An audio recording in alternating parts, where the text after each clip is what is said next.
பிடி சார் திரைப்படத்தினுடைய வெற்றி விழாவுக்கு வந்திருக்கும் மரியாதைக்குரிய பத்திரிகை மற்றும் ஊடக நண்பர்கள் எல்லாத்துக்கும் என்னுடைய பணிவான வணக்கம் தெரிவிச்சுக்கிறேன். நன்றி செலுத்துகிற கூட்டம் அப்படிங்கிறனால இந்த கூட்டத்தோடு நானும் சேர்ந்துட்டு நன்றி செலுத்திக்கிறேன் எல்லாத்துக்கும். இந்த படத்தை பொறுத்த வரைக்கும் நான் நன்றி முதல்ல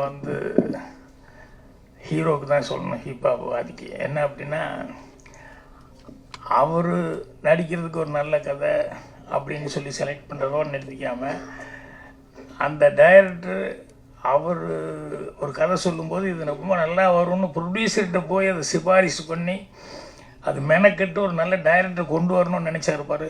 அதுக்கு தான் அவருக்கு நன்றி சொல்லணும். அதுக்கப்புறம் ஒரு ஹீரோ சொல்லும்போது, இல்லை இந்த ஹீரோக்கிட்ட ஒரு ஜட்ஜ்மெண்ட் இருக்குது, அவரும் ஒரு டைரக்டர்லாம் பண்ணியிருக்காரு, கதை எழுதியிருக்காருன்னு சொல்லிட்டு அதுக்கடுத்தியாக இப்போ இளவரசு சொல்லிட்டு போன மாதிரி அந்த மாதிரி கதையாக இருந்தால் கூட இது எல்லாத்துக்கும் அல்லவே அந்த கேரக்டர் இந்த படத்தில் ஒரு கேரக்டர்னு சொல்லியிருக்காங்கன்னு சொல்லிட்டு கணேஷ் அவர்கள் அதை அக்செப்ட் பண்ணிட்டு பண்ணது அடுத்தபடியாக அவங்களுக்கு நன்றி சொல்லணும். அப்புறம் பாராட்ட வேண்டியது கார்த்திக் அவர்கள். என்னென்னா, இவர் சான்ஸ் வாங்கி கொடுத்து அவர் சான்ஸ் கொடுத்து அதுக்கப்புறம் கிடைச்சதை ரொம்ப பொறுப்பாக ரெஸ்பான்சிபிளாக அந்த படத்தை கதை வசனம் எழுதி பண்ணியிருக்காரு. அது தனக்கு கிடைச்ச ஒரு சந்தர்ப்பத்தை நல்லபடியாக பயன்படுத்திக்கிட்டார், கடுமையாக உழைச்சார் அப்படின்ட்டு அவருக்கு என்னுடைய பாராட்டை தெரிவிச்சுக்கிறேன். அவர் ஈரோட்டுக்காரருங்கிறது படம் ரிலீஸ்க்கு அப்புறம் தான் தெரிஞ்சிட்டு, நானும் ஈரோட்டில் பிறந்ததுனால பாசம் மட்டும் அதே மாதிரி இருக்கேன்னு சொல்லிட்டு என்ன ஷூட்டிங் அப்போல்லாம் கவனிச்சிக்கிட்டு இருந்தேன். சரி, அந்த சைடாக தான் இருக்கணும் அப்படின்ட்டு. அப்புறம் நான் பிறந்த ஊரில் தான் அவரும் பிறந்திருக்காரு அப்படிங்கிறது அதுக்கப்புறம் தான் தெரிஞ்சுக்கிட்டேன். அது ஒரு கூடுதலான ஒரு சமாச்சாரமாக இருந்தது. சரி, நம்ம ஊர்லேருந்து ஒருத்தர் மறுபடியும் அவரும் வெற்றி கொடி நாட்டிட்டார் அப்படின்ட்டு. அப்புறம் இங்கே பேசும்போது இந்த தொகுத்து வழங்கின ஐஸ்வர்யா அதுக்கு பேசுறதுக்கு என்ன மேட்ரு இருக்குன்னே தெரியலையே, என்ன பேச போகுது அப்படின்னு சொல்லிட்டு இதை எல்லோரும் நன்றி சொல்லுவார்கள் அப்படி இப்படின்னு சொல்லி சுருக்கமாக முடிச்சுக்க போகுதுன்னு நினச்சா அவங்க பல விஷயங்களை சொன்னாங்க. படத்தை பற்றியெல்லாம் நிறைய விஷயங்கள் அது அந்த மெட்டீரியல் இதெல்லாம் ரெடி பண்ணி வச்சுக்கிட்டேன், வரும்போது எழுதிக்கிட்டே உட்காந்துருந்தாங்க. அதுக்கப்புறம் அவங்க பேசும்போது பரவாயில்லையே, விவரமாக பேசுகிறாங்க, நிறைய மேட்டர்லாம் ரெடி பண்ணிட்டான்னு. அப்புறம் இன்னொருத்தர் அவங்க பக்கத்துலேயே அந்த கடைசியில் உட்காந்து யாரோ ஒருத்தர் எழுதிட்டு இருந்தார், யாருன்னே தெரியல. அதுக்கப்புறம் பார்த்தா ஆர்ட் அவரும் உட்காந்து என்னமோ நோட் பண்ணிக்கிட்டே இருக்காரு அப்படின்னு கவனித்தேன். அப்புறம் ஆர்ட் டைரக்டர்னு அப்புறம் சொன்னாங்க. அப்புறம் இப்போ பேசும்போது தான் கவனித்தேன், அவர் நிறைய விஷயம் வச்சுருக்காரு அப்படின்னு சொல்லிட்டு. அவர் சொல்லும்போது ஒரு விஷயம் சொன்னார், இந்த ரேப்பு அப்படி இப்படிங்கிறதெல்லாம் சொல்லி ஆண்கள் அப்படின்னே சொல்லி அது தவிர்க்க முடியாத ஒரு சமாச்சாரம். இந்த ஆண்களுக்கு ஏதோ ஒரு ஈர்ப்பு இருந்துகிட்டே இருக்குங்க, அது ஜீன்ஸ்லேயே ஏதோ இருக்குன்னு நினைக்கிறேன். பெண்கள்னாலே ஆண்கள் அப்படின்னு சொல்லி ஒரு ஈர்ப்பு அப்படிங்கிறது அதை ஆராய்ச்சி பண்ணி தான் கண்டுபிடிக்கணும். ஏன்னா இது சொல்லுன்னு சொன்னோம்னா, பட்டினி சொல்லுன்னா லைனாக சொல்லுவாங்க. நான் சொன்ன மாதிரி தமிழ்ந்தி சாவித்திரி அது இது நல்லா இப்படி ஏதாவது சொல்லிக்கிட்டே போயிட்டுருப்பாங்க. பட்டினி வருதுன்னா ஒரே ஒரு ஆள் தான் சொல்லிகிட்டு இருப்பாங்க, வேறு யாருக்கும் சொல்லவே மாட்டீங்க. ஏன்னா பெருசாக சொல்கிறது இல்லையில்ல, ஒன்றா ஸ்ரீராமன். அதனால் அது ரேர் கேஸுன்னு நினைக்கிறோம். அந்த மாதிரி இருக்கிறது ரொம்ப ரேர் கேஸுன்னு நினைக்கிறேன். அதனால் அவர் சொல்லும்போது இன்னும் நிறையா விஷயங்கள் அவர் படிச்சிருக்காரு. காரணம் நேரம் கருதி கம்மியான விஷயங்கள் மட்டும் சொன்னார்.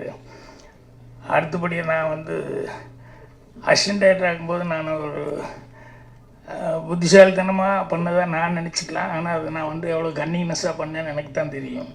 என்னென்னா, இந்த அசிஸ்டன்ட் டைரக்டர் ஆகும்போது கிளாப் கொடுத்துருவாங்க. அந்த கிளாப்பு நம்ம தான் கிளாப் அடிக்கணும். அப்புறம் அது அவ்வளோ பெருசாக அதை தூக்கிட்டே சுற்றிட்டு இருக்கணும்.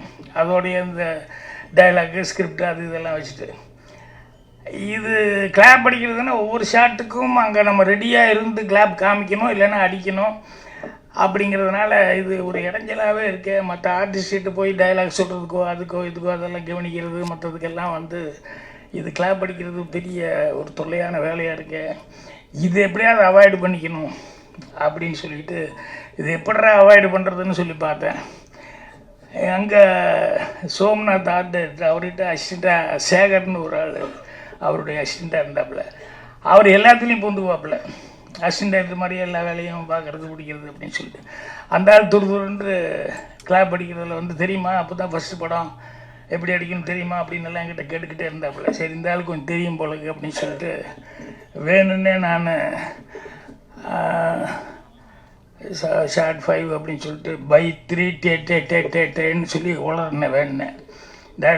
என்னையா சொல்கிறேன், நீ ஒரு கிளாப்பு கூட கரெக்டாக சொல்ல தெரியலையான்னு 2 தடவை பார்த்தாரு. பை பை பை டேக் அப்படின்னு 2 தடவையும் தப்பாக சொல்ல ஆரம்பிச்சோன்னே உடனே எங்கள் டைரக்டர், யோ சேகரிங்க வா, என்னையா நீ ஒரு கிளாப்பு கூட கரெக்டாக சொல்ல தெரியலன்னு சேகர்ட்டு கொடுத்தாரு.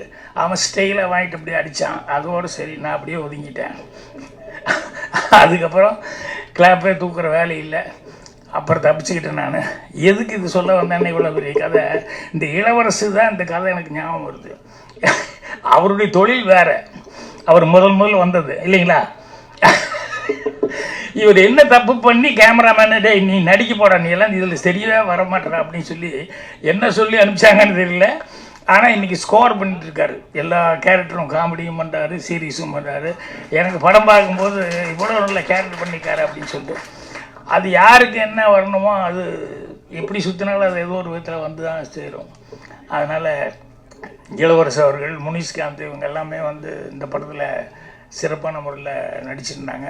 நம்ம சொன்ன மாதிரி அந்த கதையினுடைய இதை வந்து கேட்டுக்கிட்டு அவர் சொன்னதை வந்து கார்த்திக் அவர்கள் ரொம்ப மெனக்கெட்டு கரெக்டாக பண்ணியிருந்தார். அவருக்கு வந்து ஆர்ட் டைரக்டர் மாதிரி நம்ம மாதேஷ் கேமராமேன் மாதிரி இவங்க எல்லாமே வந்து இன்னும் ஆஃபீஸ் ஸ்டாஃப் முதல் கொண்டு எல்லாருமே அவருக்கு ஃபஸ்ட்டு படங்கிற மாதிரி இல்லாமல் எல்லாருமே ரொம்ப நல்ல கோஆப்ரேட் பண்ணியிருந்தாங்க.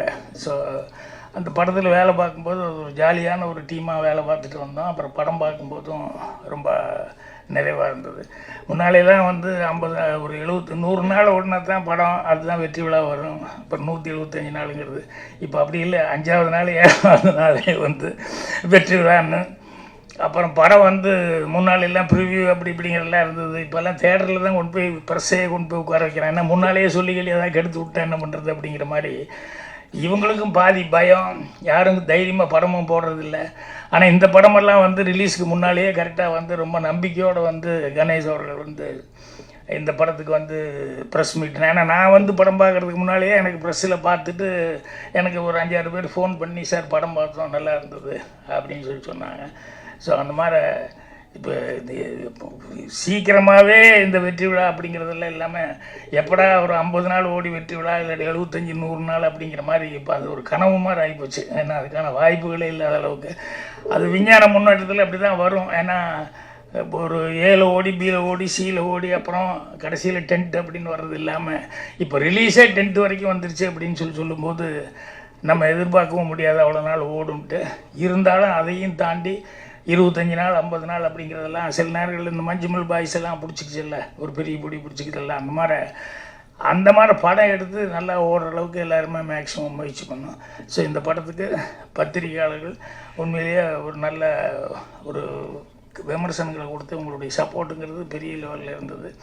அதனால் மேலும் மேலும் இந்த மாதிரி டீம் வளர்கிறதுக்கு பத்திரிகையாளர்களுடைய இதே மாதிரி சப்போர்ட் இருக்குன்னு சொல்லி கேட்டு என்னுடைய மனமார்ந்த நன்றியை தெரிவிச்சுக்கிறேன். நன்றி, வணக்கம். செய்திகளை உடனுக்குடனும் துல்லியமாகவும் தெரிந்து கொள்ள சப்ஸ்கிரைப் பண்ணுங்க.